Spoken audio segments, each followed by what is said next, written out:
ठाणे पश्चिम में इंडिया आघाड़ी की महत्वपूर्ण बैठक रखी गई, जिसमें कांग्रेस के नेता पृथ्वीराज चौहान, इसके अलावा एनसीपी शरद पवार गुट के ठाणे जिला अध्यक्ष सुहास देसाई, इसके अलावा आम आदमी पार्टी के ठाणे जिला उपाध्यक्ष अशोक यादव ने शिरकत की।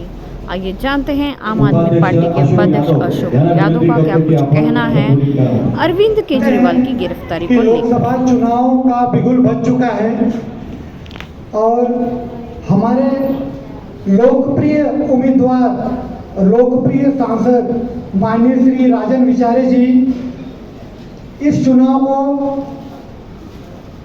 इस समय लीड कर रहे हैं। जो फीडबैक हमें हमारे आसपास के विभाग से मिल रहा है, राजन विचारे जी के कामों को लोग जान रहे हैं और ये जो हमारी शिवसेना उद्धव बाला साहब ठाकरे जी के साथ में जो विश्वासघात किया है उसको लेकर लोग, ठाणे की जनता में बहुत रोष है, बहुत गुस्सा है और आने वाले चुनाव में इसका जवाब जनता अपने बहुमूल्य वोटों से देने वाली है, ये मैं आपको बता देना चाहता हूँ। जेल में बंद रखने की साजिश की है।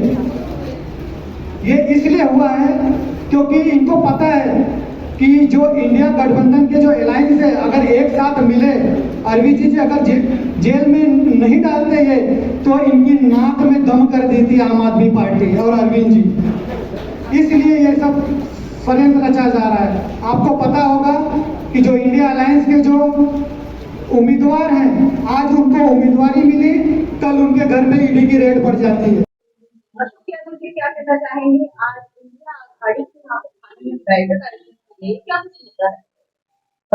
जैसे कि आप सबको पता है कि लोकसभा चुनाव का बिगुल बज चुका है।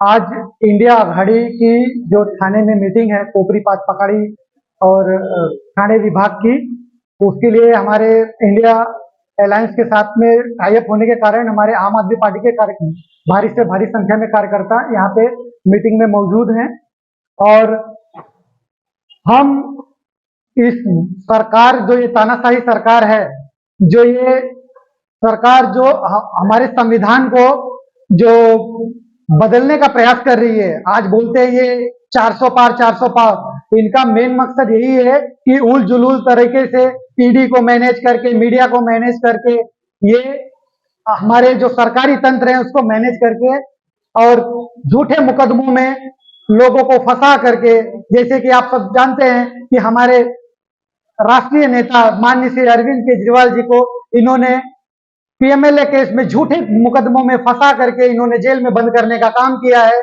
और ये मुकदमा पूरी तरह से झूठा है। सुप्रीम कोर्ट में ये मुकदमा ज्यादा दिन तक टिकने वाला नहीं है। इनका एक ही मकसद है कि इस चुनाव तक अरविंद जी केजरीवाल को ये जेल में रखे, क्योंकि मोदी जी अरविंद केजरीवाल से इतना डरते हैं, इतनी डरपोक सरकार है कि ये आज इनको यहां तक करना पड़ा कि अरविंद जी को जबरन झूठे केस में फंसा के जेल में डालना पड़ा।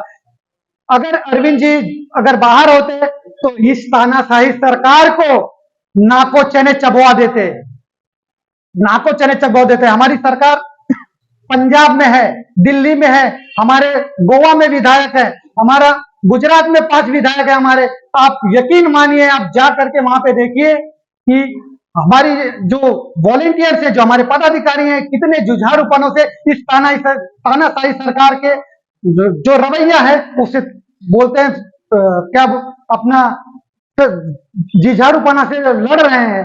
हमारे जो कैंडिडेट है उनको जबरन क्या बोलते हैं प्रचार करने नहीं दिया जा रहा है। तो ये बहुत सारी चीजें हैं।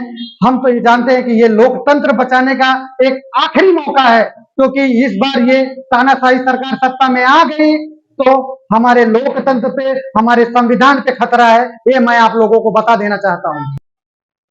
अशोक जी, ये बात बताइए कि आम आदमी पार्टी की ओर से लगातार आंदोलन किए जा रहे, लगातार मोर्चे किए जा रहे हैं कि अरविंद केजरीवाल जी को रिहा किया जाए, और आप लोगों ने अभी कुछ दिन पहले ही पूरे देश भर में एक अनशन भी किया था।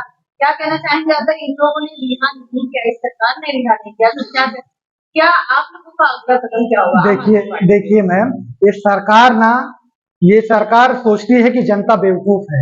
इन्होंने आनन फानन में जो ईडी को इन्होंने मजबूती दी, पीएमएलए कानून को इन्होंने ऐसा बनाया कि ये पीएमएलए कानून है क्या था, prevention of money laundering act. इन्होंने ये चीज जो है ये आतंकवादियों के लिए और ये विदेशों से मनी लॉन्ड्रिंग के लिए कानून बनाया गया था, लेकिन आज ये सरकार उसका दुरुपयोग करके ये झूठे केसों में राजनीतिक दलों के जो इनके साथ में नहीं जाते हैं, इनके झूठे केसों में भरा के जेल में डालते हैं। ये ऐसा मैं मानता हूं। और दूसरी बात, ये जो पीएमएलए केस है, ये ऐसा केस है मैम कि इसमें जमानत मिलना लगभग ना के बराबर होता है, क्योंकि इनके पास हमारे खिलाफ कोई सबूत नहीं है, कोई सबूत नहीं है।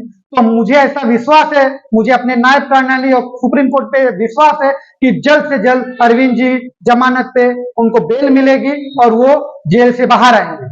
आपको क्या लगता है, क्या ईडी के पास कोई सबूत होंगे अरविंद केजरीवाल के? जी नहीं मैम, इनके पास कोई सबूत नहीं है। शरद चंद्र रेड्डी, जो रेड्डी ब्रदर्स, ये सारे लोग कठपुतली हैं बीजेपी के। ये उनके नचाए, उनके बनाए हुए जो भी षड्यंत्र है, उनके बनाए हुए षड्यंत्र के साथ में मिले हुए हैं। आप सोचिए, ये रेड्डी बंधु, इन्होंने 55 करोड़ रुपए का चंदा बीजेपी को दिया ये घोटाला होने के बाद। तो सोचिए किंग पिंग कौन है? इस घोटाले की किंग पिंग बीजेपी है, भारतीय जनता पार्टी है, जो कि अरविंद जी के को झूठे केसों में फंसा रही है। पूरी तरह से एक्सपोज हो चुका है, इलेक्ट्रल बॉन्ड के जरिए पूरी तरह से एक्सपोज हो चुका है। आप लोगों को तो सारी चीजें पता है। ऐसा चर्चाओं में सुना गया है कि अरविंद केजरीवाल जी को तिहाड़ जेल में परेशान किया जा रहा है, क्या कुछ सच्चाई है इस पर? जी देखिए, अरविंद जी की गिरफ्तारी ही उनको परेशान करने के लिए बीजेपी द्वारा की गई है। अरविंद जी को इतना परेशान किया जाए कि वो उनका मनोबल टूटे।